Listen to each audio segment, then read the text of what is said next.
Muy buenas tardes, muy buenas noches a todos los alumnos que van a tomar el curso de gestión pública. Como ya lo ha indicado la señorita Ana Luz, mi nombre es Dolly Mercedes Chujutay Díaz. Soy especialista en inversión pública. Actualmente laboro en el Ministerio de Interior. Estamos trabajando bajo un proyecto bajo la normativa del Banco Interamericano de Desarrollo. Gracias por la aceptación. Vamos a iniciar el día de hoy lo que corresponde al tema del INVIERTP. El INVIERTP, como muchos de ustedes ya lo conocen, tengo entendido que ustedes son profesionales o ya una menor proporción son estudiantes o egresados de las universidades. En este caso, nosotros vamos a presentar la diapositiva. Es netamente todo lo que se refiere al tema de inversión pública. Si bien es cierto, gestión pública consolida todos los sistemas administrativos del aparato estatal, ¿no? En este caso, la inversión pública es muy importante, toda vez de que con ello nosotros vamos a poder gestionar todo lo que realmente necesita, en este caso, el Estado primando, con esta mirada de el cierre de brechas. ¿Es así? Queremos que ustedes tengan, que entiendan para iniciar el curso que la exposición que se va a dar el día de hoy va a estar centrada netamente al decreto legislativo número 1252, vigente desde el 24 de febrero del 2017, donde se crea el Sistema Nacional de Programación Multianual y Gestión de Inversiones, ¿no? Los paquetes que agrupan en estos momentos son agrupa un solo objeto, varios elementos distintos entre sí. La contratación integral es más eficiente siempre y cuando, ¿no? A ver, un ratito, por favor.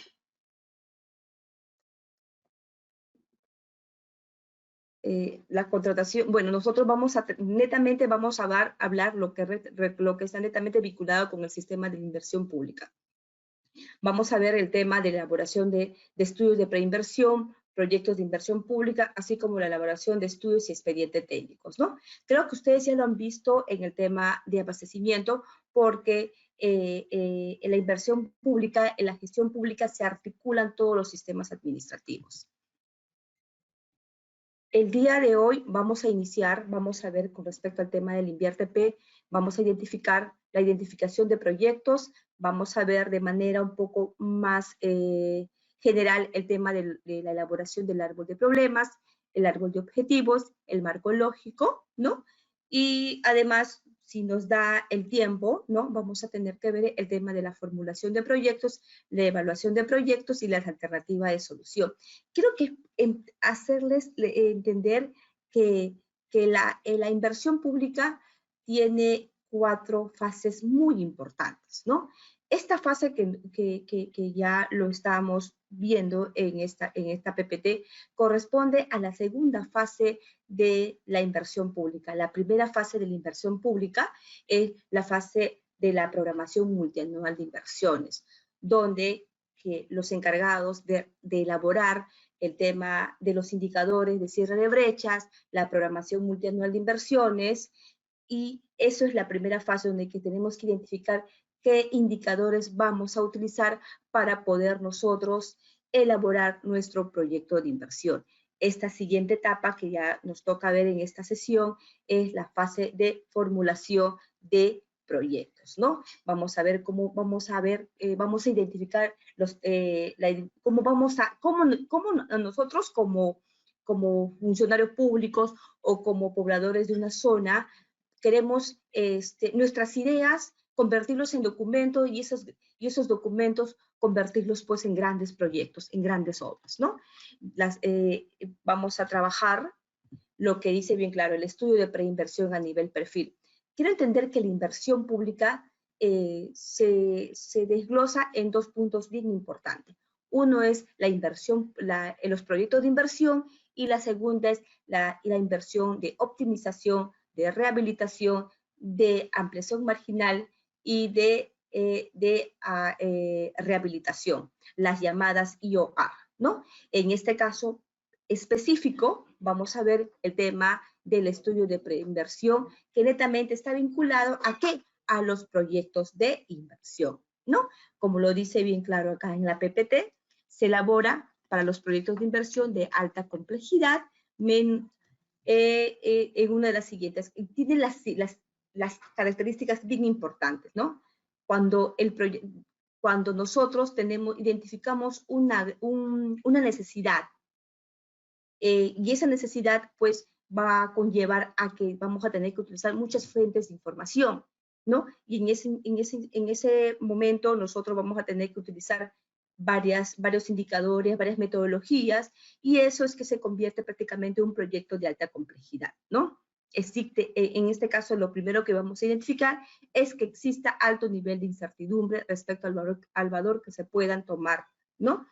La experiencia insuficiente en la formulación y ejecución de proyectos, porque hay varios proyectos, no es como que yo pueda ejecutar una comisaría o construir un colegio, hay proyectos de mayor envergadura, que son complejos, como es en este caso que es el Metro de Lima, que es complejo. Hay proyectos, por ejemplo, que están elaborando el Ministerio de Transporte y Comunicaciones, que de una u otra manera se va a utilizar varias fuentes, tanto primarias como secundarias, ¿no? Y también tenemos otro tipo de ejecución que es como la ejecución de un proyecto con enfoque de asociación pública privada, ¿no? Confinanciadas, de repente también por otros entes cooperantes, ¿no? Y además también estos proyectos de alta complejidad, ¿no? Tienen el costo de inversión es mayor o igual de 407,000 UITs, ¿no? Entonces, esto es lo que tenemos que tener en cuenta. Y queremos hacerlos entender también que de 0 a 750 UIT se utilizan fichas técnicas simplificadas. De 750 UITs a 15,000 UITs se utiliza ficha técnica estándar que está netamente determinada ya por el INVIERTP. Y de 15,000 UIT a 407,000 UIT son estudios de preinversión a nivel de perfil. Y de mayores a 407,000 UITs, pues nosotros lo hemos dicho, son estudios de preinversión a nivel de perfil, que son proyectos de alta complejidad, ¿no? Y eso lo está determinado en el anexo número 10 sobre los criterios para determinar la clasificación del nivel de complejidad de los proyectos de inversión. ¿Ok?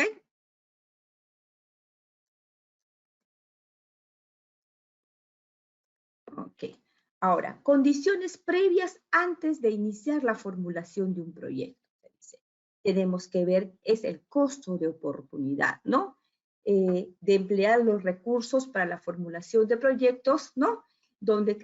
¿Qué es lo que se quiere ejecutar, ¿no? O lo hacemos en el momento, lo postergamos, ¿cómo lo vamos a hacer? ¿Cómo tenemos que resolver el proyecto? Si es el momento necesario ahora, o tengo que buscar, o tengo que utilizar otro tipo, tengo que evaluar qué tan importante es que yo ejecute este proyecto, ¿no? Y qué tipo de brechas me va a cerrar. Y yo tengo que evaluar también el orden de prioridad de mis necesidades, ¿no?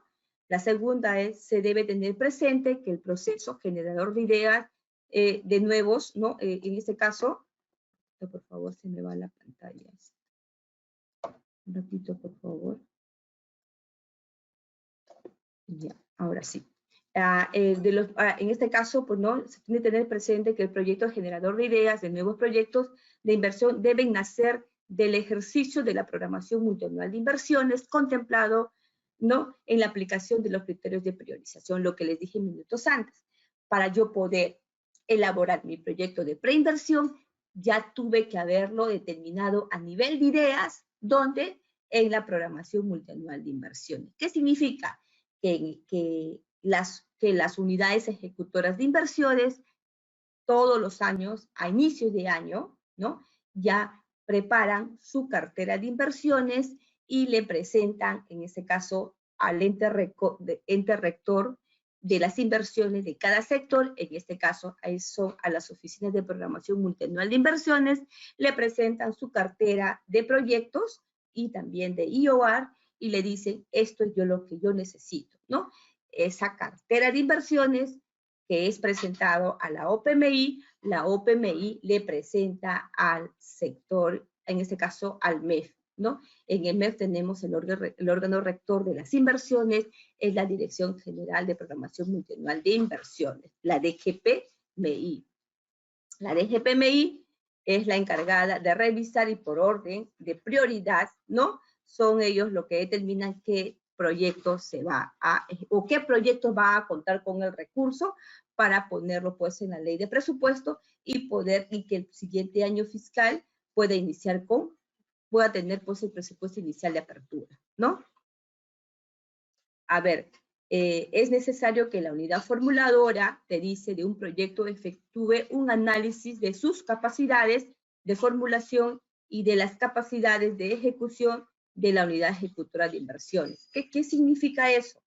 Que las unidades, que yo como entidad tengo que saber qué tan capacitados o qué si yo tengo en la capacidad técnica de poder formular un proyecto de inversión y también haber identificado quién va a ser la entidad, ¿no?, que me va a ejecutar este proyecto. ¿Por qué? Porque al momento que yo formulo el proyecto, ya tengo que identificar quién me va a ejecutar el proyecto, ¿no? Un proyecto de inversión busca solucionar un problema vinculado a una necesidad insatisfecha de una población determinada, ¿no? En este caso, acorde con el cierre de brechas prioritarias. Con tal razón, antes de pensar en la solución y en los costos y beneficios que esta implica, primero es lo importante que tenemos que tener en cuenta, es de tener pleno conocimiento del problema. Yo primero tengo que saber, yo identifico mi necesidad, pero también tengo que identificar mi problema y luego cómo solucionar mi problema, ¿no?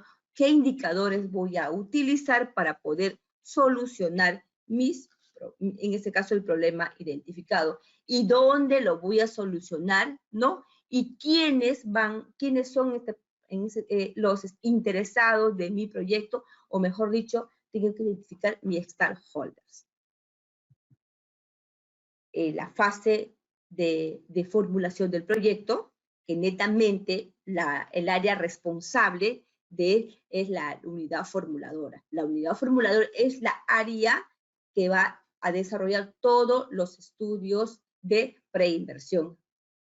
¿Okay? Vamos a tener tres partes importantes, que es la identificación, la formulación y la evaluación, ¿no? En el caso de la identificación, vamos a reconocer el problema que se busca resolver con el proyecto a través de alternativas de solución dentro de un territorio en particular. La etapa de formulación es de realizar el dimensionamiento del proyecto a partir de una brecha de oferta y demanda y el planteamiento de la propuesta de tamaño, ¿no? Localización y tecnología a fin de estimar los costos del proyecto. ¿Ok? O sea, quiere decir que en la fase de formulación, ya mejor dicho, yo ya sé cuánto me va a costar el proyecto a nivel de viabilidad, ¿no? A nivel de formulación.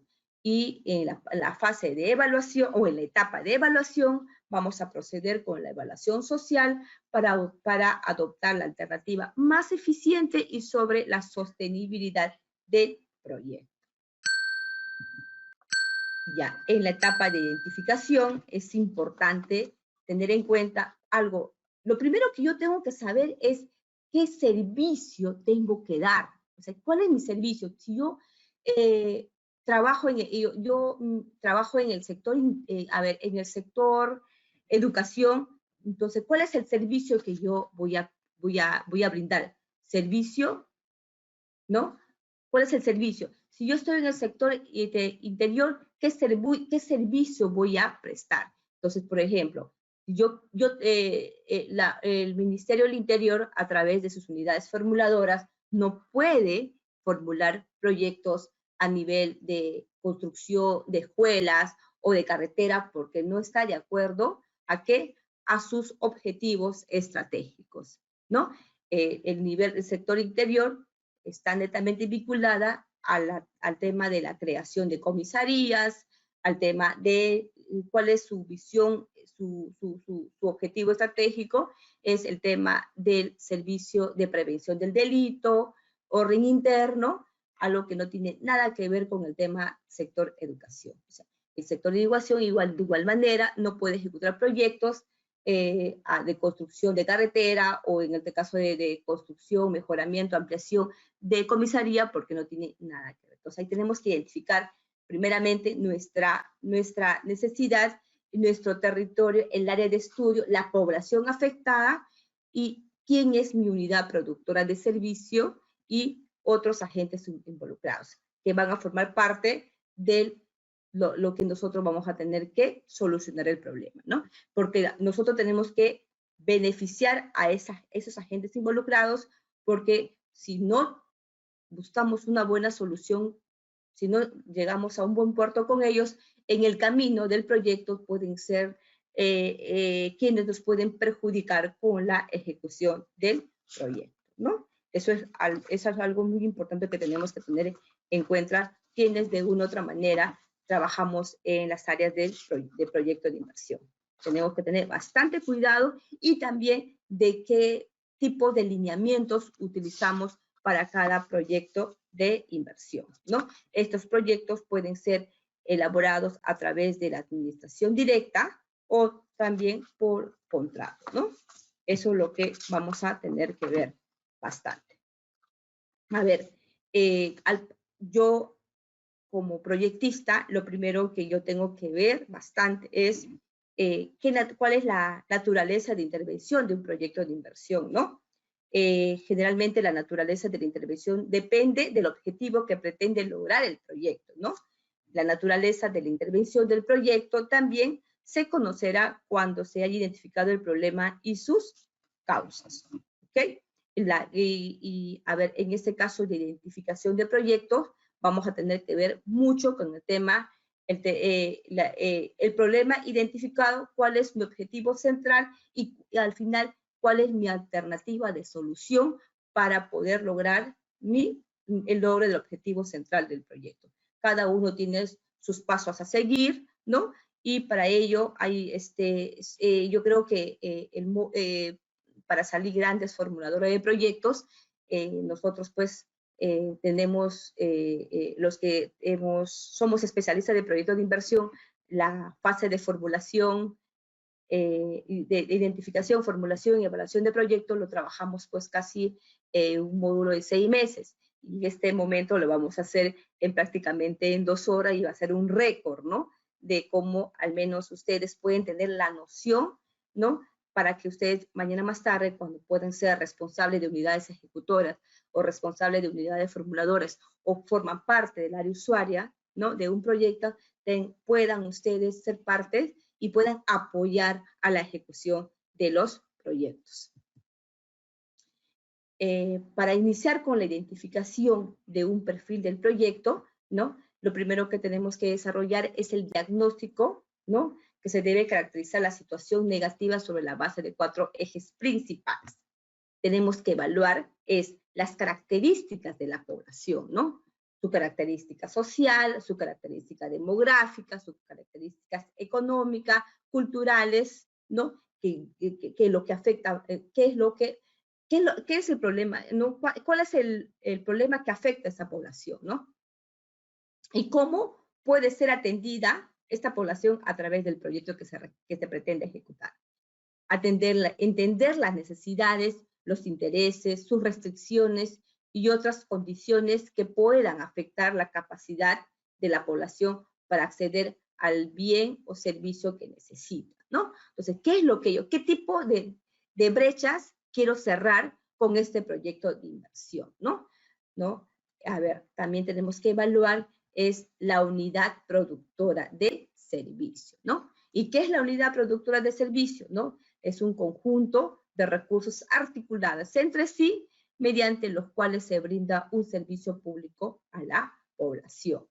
El diagnóstico de la unidad productora permite conocer las limitaciones de la oferta de servicios que genera la necesidad insatisfecha. En este caso, un ejemplo claro, una unidad productora en el sector interior es la comisaría. Entonces, en la comisaría yo sé cuáles son sus limitaciones y sé qué tipo de servicio está brindando en este caso, a la población y qué brechas, identifico qué brechas quiero cerrar. Lo mismo en el sector educación, mi unidad productora son las escuelas básicas, ¿no? En este caso los colegios, ¿no? Los institutos, en este caso son los colegios, niveles básicos, ¿no? Y ellos son prácticamente, yo qué brechas quiero cerrar, ¿no? En el mejoramiento, ampliación o creación de un centro educativo, ¿ok? Ahora, vemos el tema del territorio. El territorio es el área geográfica en la que se genera el servicio y en el que la población accede a dicho servicio. Conocida cuando se elabora el proyecto de preinversión como el área de estudio, ¿no? Donde se va a identificar las condiciones del territorio que podría afectar el acceso, la producción o la distribución de los servicios que requiere la población, ¿no? Y también tenemos bastante que ver con los agentes, otros agentes involucrados, ¿no? Es la población que no está directamente afectada por el problema, pero que podría verse afectada por la implementación del proyecto. ¿Ok?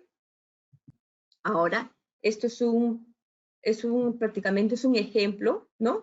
De cómo cuando nosotros queremos crear, en este caso, pues construir, mejorar, ampliar un centro educativo, ¿no? Tenemos el área de estudio, ¿no? En este caso, por ejemplo, mi área de estudio podría ser el distrito de Los Olivos. Entonces, en Los Olivos yo voy a construir un colegio. Entonces, ¿quiénes son? Mi área de influencia es el distrito de Los Olivos, ¿no?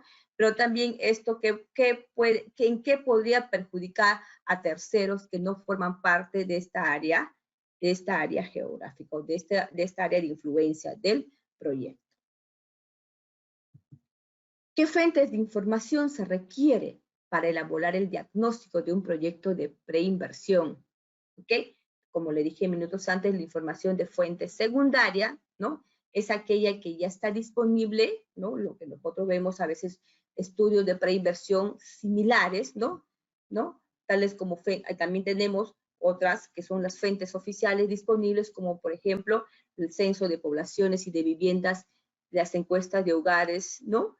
Le conocemos como ENAO, encuestas demográficas y de salud familiar, ENDES, Censo Nacional Agrario, dependiendo de qué tipo de proyectos, ¿no? El Censo Nacional Agrario voy a necesitar cuando quiero hacer mi proyecto de inversión, en este caso, proyectos a nivel de Ministerio de Agricultura o el Ministerio de Vivienda, ¿no? O sea, tengo que saber qué tipo de información me va a ser útil para mí, ¿no? Para ver qué tipo de proyecto voy a elaborar. ¿Ya? También tenemos algo muy importante que en sí yo siempre lo utilizo, es al Instituto Nacional de Informática, ¿no? Entre otros. Los registros administrativos como SCALE del Ministerio de Educación, inventario de recursos turísticos del Ministerio de Comercio Exterior y Turismo, inventario vial del Ministerio de Transporte y Comunicaciones, el REUNIS del Ministerio de Salud, el sistema de georreferenciados, entre otros. También tenemos los reportes sobre brechas de infraestructura y acceso de servicios, sobre consumo promedio de bienes y servicios sectoriales, entre otras estadísticas. Además, también podemos proveernos de documentación de proveedores, catálogos, documentos de trabajo, revistas técnicas, informes técnicos, libros técnicos especializados, nacionales o internacionales, ¿no? Que nos va a servir bastante para poder nosotros tener los indicadores para el proyecto, ¿no? Mapas de peligros existentes de la zona donde se desarrolla o se proyectará el proyecto, planes nacionales, sectoriales, regionales y locales, que es muy importante porque en base a ello es que nosotros sabemos, ¿no? Qué tipo de proyecto se va a desarrollar, ¿no? Y las normas nacionales sectoriales. Bien, ¿Qué fuentes de información se requiere para el diagnóstico, ¿no? También tenemos la información de fuentes primarias, ¿no? Se obtiene directamente a través del trabajo de campo, ¿no? El cual consiste en realizar visitas al ámbito y al entorno del proyecto para la recopilación de datos. Nosotros lo conocemos, pues, lo que hemos trabajado, también lo hemos hecho en la universidad, ¿no? Las encuestas, entrevistas, talleres, los grupos focales, conteo de viviendas, entre otros. Material fotográfico con imágenes que evidencian la situación actual del servicio o factores productivos usados para su provisión. Por ejemplo, tenemos la congestión del servicio de transporte, ¿no? Infraestructura dañada, equipos existentes deteriorados, mobiliario deficiente, entre otros, que deben estar acompañados de una leyenda, de dónde se saca, de dónde se tiene la información, ¿no? La evaluación del estado actual de una unidad productora, ¿no? En términos del análisis de su proceso de producción actual, factores de producción y capacidad de producción realizadas por un especialista en la materia, ¿no? En casos excepcionales debidamente justificados, esta evaluación se puede realizar mediante estudios de ingeniería que corresponda. Eso netamente está basado al tema de infraestructura, ¿no? Dentro de las fuentes primarias es posible distinguir la información cualitativa, que son la de opinión de expertos, inspección visual de un experto, entre otros, y la información cuantitativa es las pruebas medibles y objetivas como estudios básicos de ingeniería, aplicación de investigación de mercado para la estimación de la demanda, entre otros. Diagrama de flujo para la obtención de información, ¿no? Esto es un pequeño diagrama que nosotros lo manejamos, ¿no?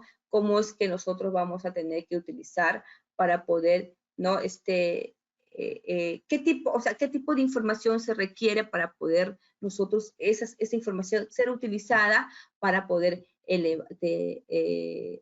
elaborar nuestro proyecto de inversión? ¿Qué comprende el análisis del territorio? Que es importante, ¿no?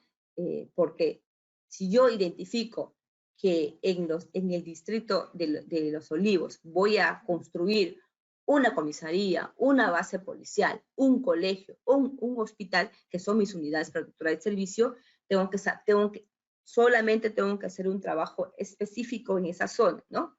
En este caso, es el espacio geográfico que sirve de referencia para contextualizar la situación negativa. Comprende el área donde se localiza la población afectada, ¿no?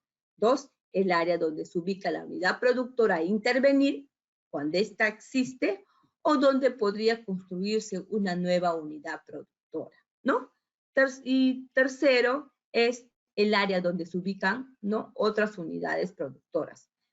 ¿Qué significa ello? En el distrito de Los Olivos, no solamente puede construirse un colegio, puede haber varios colegios, como suele darse siempre, ¿no? No solamente hay un colegio, hay varios colegios, pero yo tengo que saber de qué manera yo no perjudico a la otra unidad productora de servicio, ¿no? Yo tengo que saber cuál es mi población objetiva, ¿no? Tengo que determinar mi área de estudio, ¿no?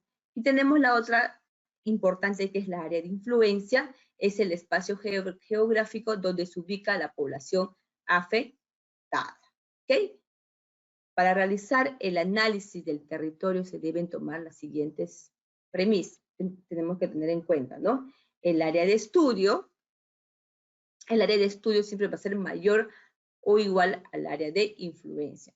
Será igual cuando las unidades productoras de servicios se ubiquen dentro del espacio donde se ubica la población afectada por la situación negativa. Acá tenemos un ejemplo que ya está escrito, ¿no? Por ejemplo, te dice, una escuela o una comisaría será mayor cuando los factores de producción de la unidad productora de servicio, ¿cuáles son los factores de producción? En este caso es la parte de infraestructura que se puede identificar, el tema de equipamiento que podemos identificar para lograr brindar un buen servicio, ¿no? en este caso, de las unidades productoras se ubican en áreas distintas a la de la población afectada, por ejemplo, la capacitación y línea de conducción de la ampliación de un sistema de agua potable hacia una zona vulnerable o una línea, ¿no?, de distribución de ampliación de la red eléctrica rural, ¿no? El área de estudio puede definirse a partir de límites relevantes, tales como geográficos, ríos, lagos, montañas y quebradas, o también la parte administrativa, que son distritales y provinciales, o trazo de infraestructura física, dependiendo del tipo de proyecto, ¿no?, que vienen a ser las autopistas, líneas férreas, canales, etcétera, o las condiciones actuales de la accesibilidad de la población afectada, ¿no? Los ámbitos del área de estudio y área de influencia pueden variar con el avance de la elaboración de documento técnico que justifica la decisión de inversión como resultado de la incorporación de mayor información. ¿Ok?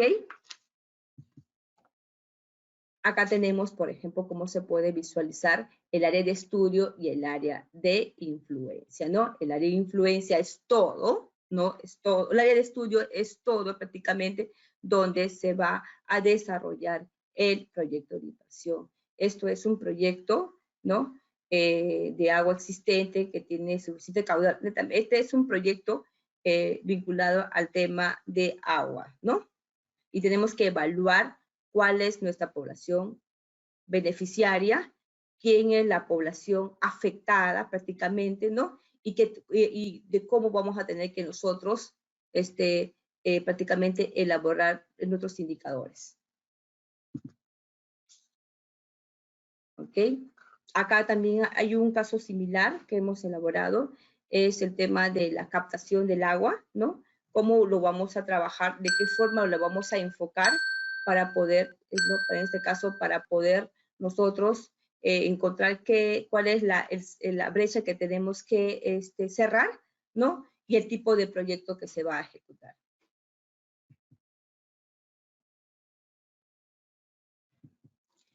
Pasos para la elaboración del diagnóstico del territorio, ¿no? Tenemos 4 pasos importantes, que es el paso 1, que es la recopilación de información secundaria, ¿no? El paso 2, la recopilación del trabajo de campo, que nosotros lo conocemos como información primaria. El paso 3, la elaboración del diagnóstico, ¿no? Y el paso 4, el análisis de peligros, ¿no? Ahora, si nosotros ya hemos identificado prácticamente nuestra área de estudio, nuestra área de influencia, ya tenemos cuáles son prácticamente a la población afectada y la población beneficiada del proyecto, tenemos que centrarnos bien cuál va a ser nuestra unidad productora de servicio, ¿no? La unidad productora, como ya le hemos dicho minutos antes, es un conjunto de recursos o factores productivos, ¿no? ¿Cuáles son los factores productivos? La infraestructura, equipo, personal, organización, capacidades de gestión, que a la larga estos factores productivos se convierten en componentes de un proyecto. Recordemos que los componentes de un proyecto, entendamos que el componente de un proyecto puede tener infraestructura, equipamiento y capacitación, ¿no? Entonces, porque nosotros hemos identificado cuáles son las deficiencias de esta unidad productora. Si nosotros encontramos que un colegio está mal en infraestructura, está mal, no tiene equipos, el personal, hay decadencia en personal, la organización está prácticamente capas caídas, no hay capacidades, el personal no está capacitado, entonces esto se convierte en componentes del proyecto, ¿no? Que articulados entre sí tienen la capacidad de proveer bienes o servicios, ¿no? A la población objetivo, asimismo, te dice que la unidad productora constituye el producto creado o modificado de un proyecto de inversión, ¿no? Crear es cuando ¿qué creo? Cuando yo identifico como formulador que en un lugar X no existe el servicio, yo tengo que crear, ¿no? Construir un colegio desde cero. Entonces, que yo voy a creación del colegio Faustino Sánchez Carrión en el distrito no sé, el distrito de Amarilis, provincia de Huánuco, departamento de Huánuco, ¿no? Identifico.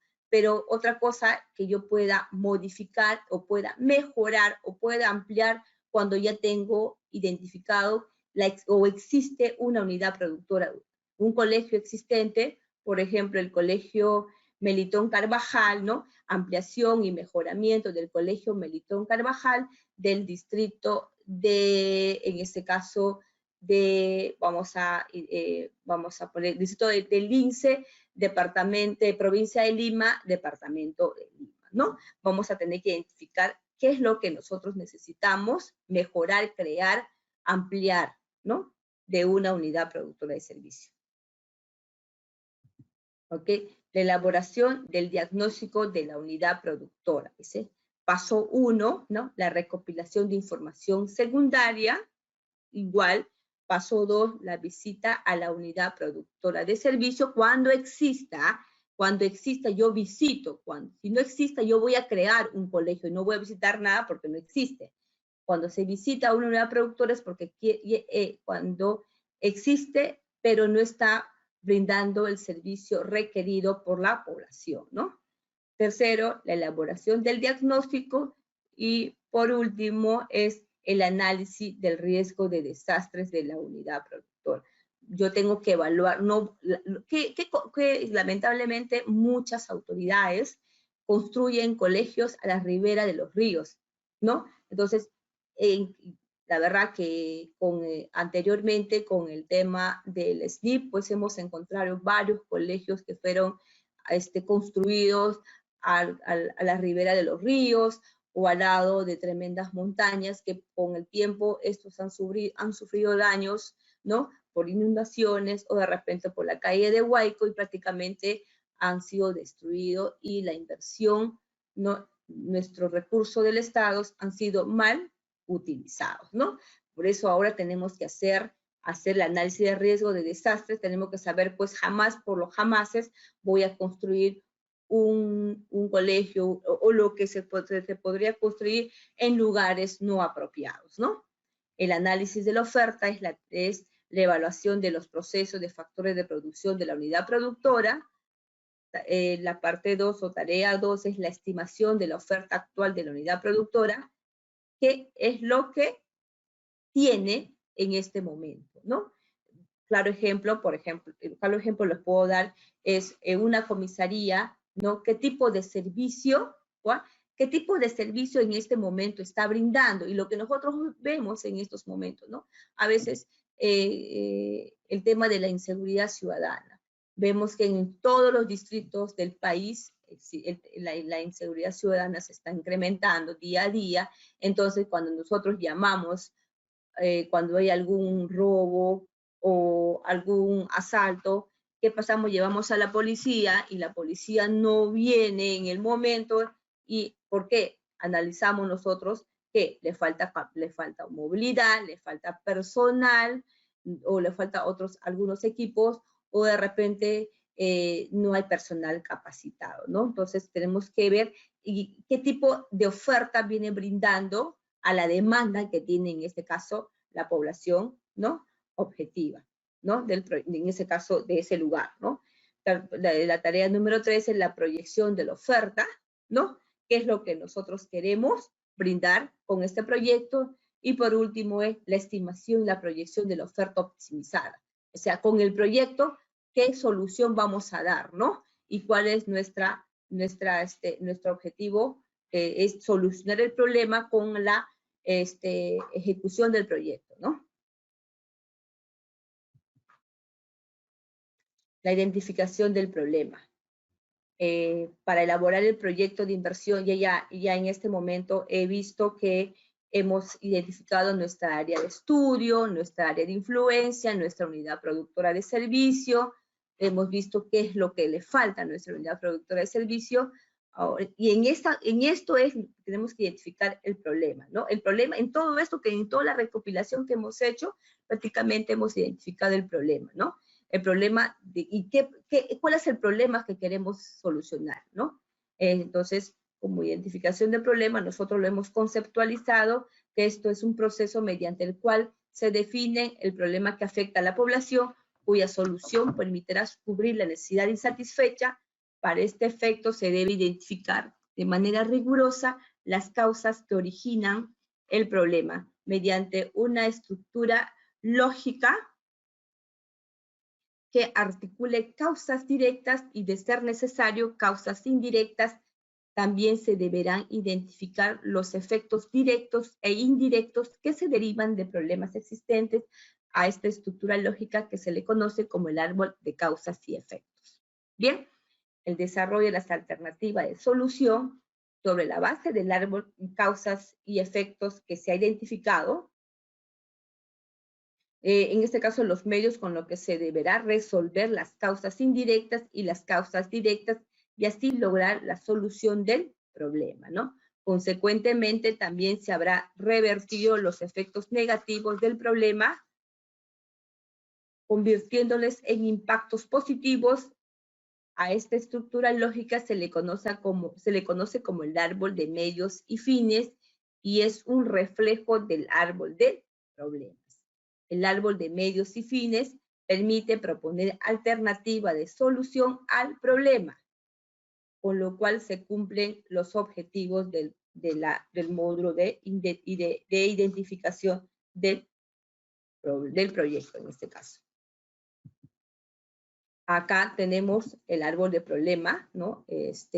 Para la elaboración del árbol de causas, ¿no? Lo primero que tenemos que hacer es la realización de lluvias de ideas. ¿Cómo puedo solucionar mi problema, ¿no?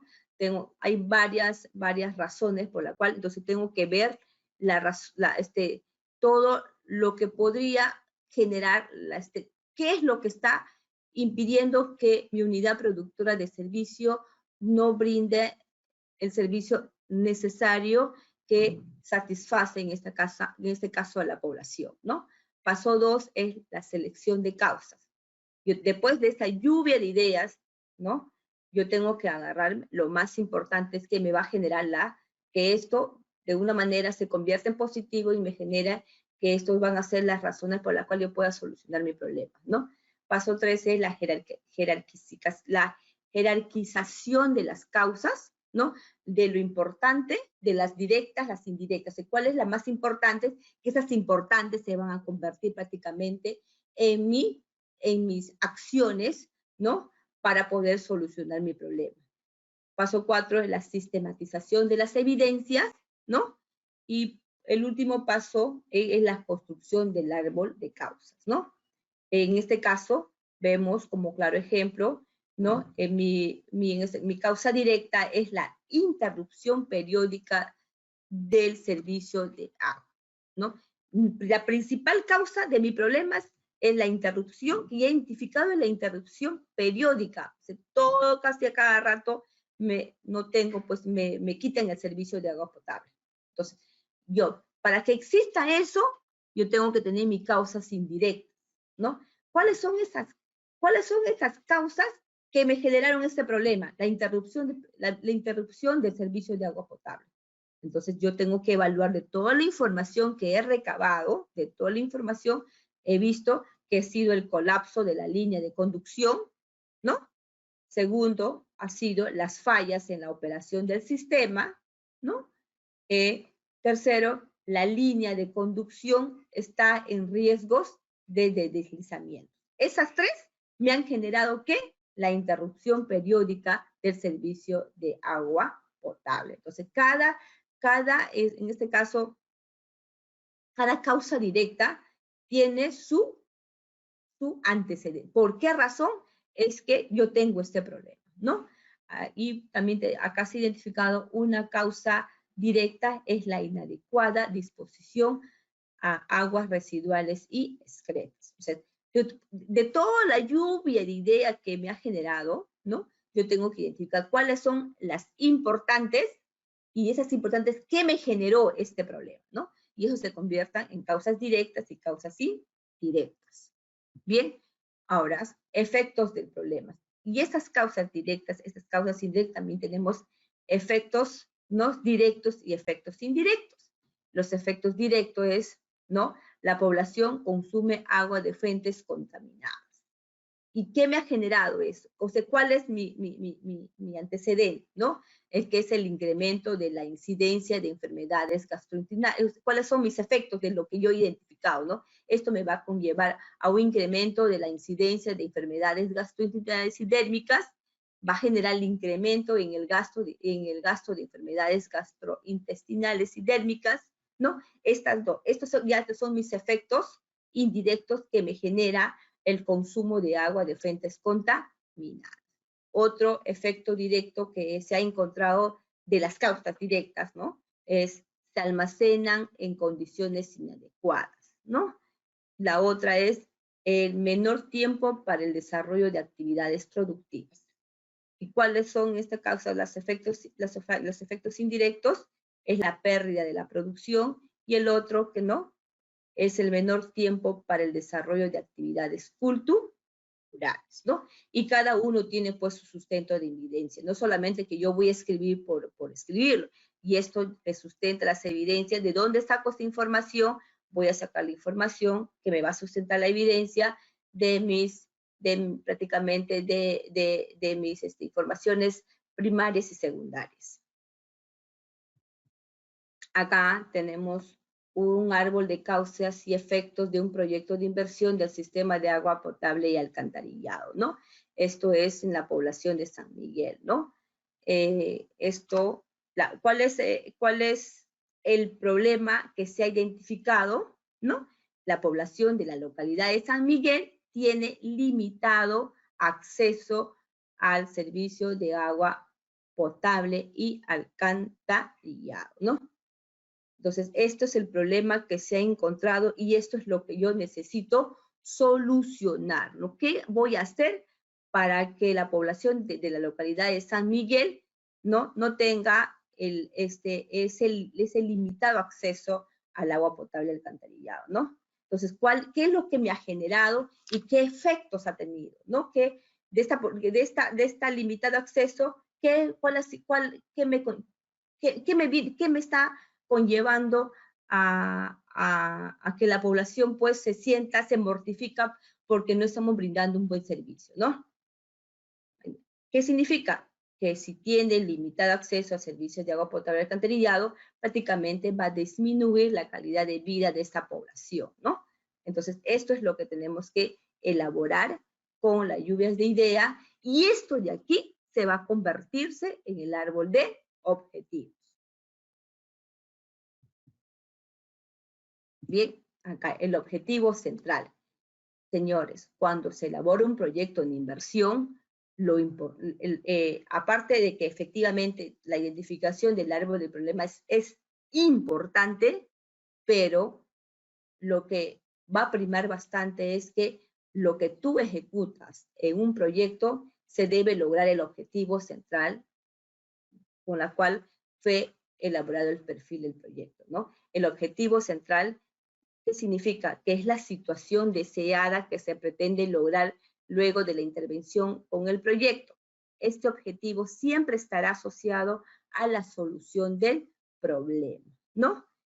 Por ello, la forma más fácil de definirlo es a través de la identificación de la solución deseada con el problema solucionado. El problema central es el negativo y el objetivo central es la parte positiva, ¿no? El planteamiento del objetivo central se consigue expresando en positivo el problema central, identificado como se observa en el gráfico que acá usted están percibiendo, ¿no? ¿Qué hemos dicho en el ejemplo? Que es limitado acceso a los servicios de telecomunicaciones en los centros poblados del distrito de Cangallo, por ejemplo. Es un problema que hemos encontrado de un proyecto de inversión. ¿Y cuál es el objetivo central? Yo tengo limitado acceso. ¿Qué es lo que yo requiero? Es un adecuado acceso a los servicios de comunicaciones en los centros poblados del distrito de Cangallo. Prácticamente lo negativo pasa a lo positivo. ¿Qué es lo que yo quiero lograr? ¿No? Si yo encontré el problema, ese problema, encontrarlo, lo vuelvo positivo, ¿no? Entonces, por eso el objetivo del proceso tiene que ser ejecutable. Eso es lo que se tiene que medir a través de los indicadores. Problema central, y objetivo central. O sea, las causas del problema se convierten en medios del proyecto, ¿no? Las causas directas se convierten en medios de primer nivel y las causas indirectas de último nivel se convierten en medios fundamentales, ¿no? Y los efectos del problema, ¿no? Que hemos visto, efectos directos, efectos indirectos, se convierten en fines del proyecto, ¿no? Los efectos directos se convierten en fines directos, los efectos indirectos se convierten en fines directos y el efecto final se convierte en fin último del proyecto, prácticamente. Las causas se vuelven, ¿no? La causa del problema se vuelve, cuando queremos lograr el objetivo, se vuelve en positivo. Acá, otro ejemplo, el árbol de medios y fines de un proyecto de inversión del sistema de agua potable alcantarillado de la misma localidad de San Miguel, ¿no? Acá, y ese problema, que es la limitación que ellos han al servicio de agua, acá dice, la población de la localidad de San Miguel tiene acceso a servicios de agua potable alcantarillado de calidad. ¿Y qué esto va a hacer? ¿Cuál es el efecto que va a conllevar su fin? Es mejora de la calidad de vida de la población de San Miguel. ¿Vieron? El árbol de medios y fines del proyecto es lo que es en lo que nosotros como proyectistas tenemos que lograr a través de un proyecto de inversión. Por eso es importante que definamos con exactitud, ¿no? Cuáles son las causas directas, cuáles son las causas indirectas, cuáles son los efectos directos y cuáles son los efectos indirectos. Recordemos que estas causas, ¿no? Que estos efectos se van a convertir prácticamente en acciones que se tiene que lograr con la ejecución del proyecto. Son acciones que se va a tener que ejecutar con el proyecto de inversión. ¿Para qué? Para lograr el objetivo del proyecto. ¿Ok? El marco lógico, dice, ¿no? ¿Qué es el marco lógico? Y ustedes lo hemos visto mucho en las universidades, ¿no? Cuando hemos hecho nuestros trabajos de investigación, ¿ya? Y sabemos que le hemos conceptualizado de esta manera. Es una herramienta que resume la información esencial de la coherencia y consistencia de un proyecto. Su estructura muestra los distintos niveles de objetivos de proyectos en 4 filas. Se muestra también la información narrativa de los distintos niveles de objetivos del proyecto con sus correspondientes indicadores de medios de verificación supuestos, ¿no? Y en 4 columnas. Acá es la tabla, ¿no? de matriz de marco lógico. Ahí tenemos que identificar el fin, ¿no? De ese fin, ¿dónde lo hemos encontrado? En el árbol de objetivo del proyecto, el propósito, ¿no? ¿Qué componentes van a formar parte del proyecto y qué acciones vamos a desarrollar? Por ejemplo, yo tengo, si yo veo un proyecto en forma macro, ¿cuáles son mis componentes de un proyecto? Un proyecto es construcción o mejoramiento y ampliación del centro educativo Melitón Carvajal.